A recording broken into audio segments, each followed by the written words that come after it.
आपल्या मुलांच्या आयुष्यासाठी सतत धडपडणाऱ्या, मुलांच्या आनंदी व यशस्वी जीवनासाठी सतत परिस्थितीशी झुंज देणाऱ्या आईच्या 75व्या वाढदिवसानिमित्त सुप्रसिद्ध लेखिका डॉक्टर अनिता बेंडाळे लिखित आईस हृदयस्पर्शी पत्र. प्रिय आई, सन विवी. प्रथम तुला वाढदिवसाच्या लक्ष आरोग्यमय शुभेच्छा.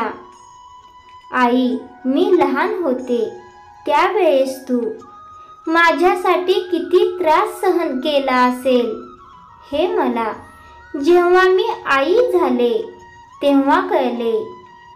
आई, तू माझा आत्मविश्वास आहे. तू मला अनेक संकट समयी तारले आहे. आई, तू त्यागाची मूर्तिमंत उदाहरण आहे. आई, संसारातील तुझी तगमग अहोरात्र चाललेली मी पाहिली आहे. आयुष्यात तू खूप कष्ट केलेस. संसारासाठी अण्णांच्या बरोबरीने नेहमीच उभी राहिली. कुठलेही काम करण्यास कधीही माघार घेतली नाही. अण्णांच्या सर्व क्षेत्रात तू समर्थपणे उभी राहायची. मोत्यांना, फुलांना एका सूत्रात गुंफून ठेवते तेच कार्य तू केले. शिवण क्लास घेतला. पार्ले बिस्किटचे रॅपरचे काम तू केले. कोलगेट पावडरच्या डब्याला किमतीची स्टिकर लावली. यात तुझी कार्यकुशलता आणि व्यवहार ज्ञानाचा सुरेख अनुभव आला. घरी सतत पाहुण्यांची वर्दळ असायची तरीही तू त्यांना न थकता स्वयंपाक करून तृप्त करीत असे. आमच्या जीवनात सतत आनंदाचा वर्षाव ओसंडून राहावा म्हणून तू कार्यक्षम राहायची. जगात देवाचे अस्तित्व दाखवणारी माझी आई. आई, तू आशीर्वाद दिला की अर्धे यश मिळाल्यासारखे होते.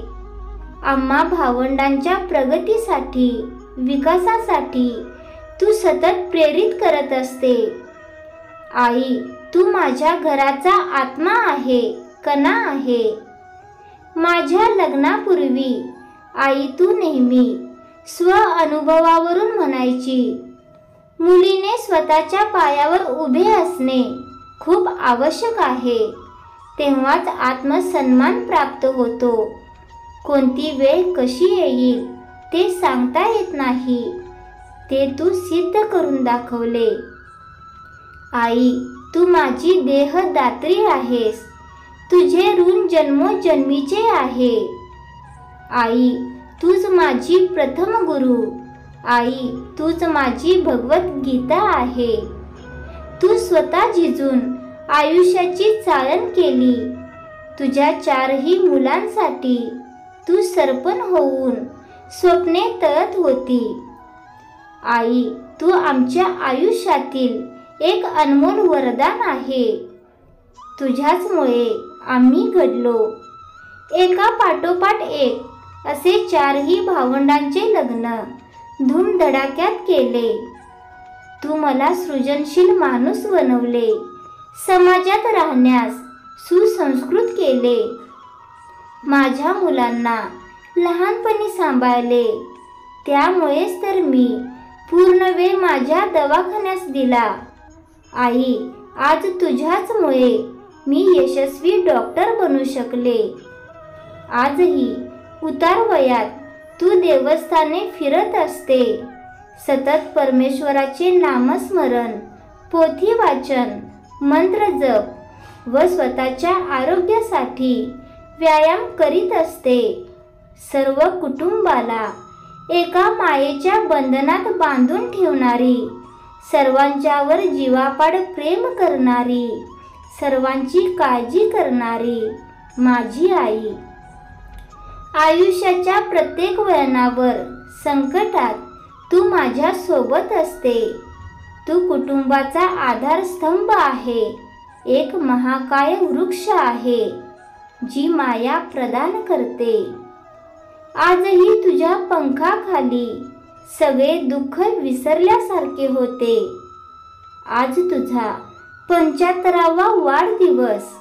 माझा भाऊ आणि बहिणी आनंदाने तुझा अमृत महोत्सव साजरा करत आहेत। या जन्मावर या जगण्यावर शतदा प्रेम करावे अशी ही माझी आई। आईच्या दीर्घायुष्यासाठी देवाजवळ प्रार्थना करते। शेवटी एवढेच म्हणेन, आई तू आत्मा घराचा, आई तू आत्मा घराचा, आई तू आधारस्तंभ कुटुंबाचा, आई तूच माझी देवदेवता, आई तूच माझी देवदेवता, तूच माझी भगवद्गीता, तूच माझी भगवद्गीता। तुझी मुलगी अनिता।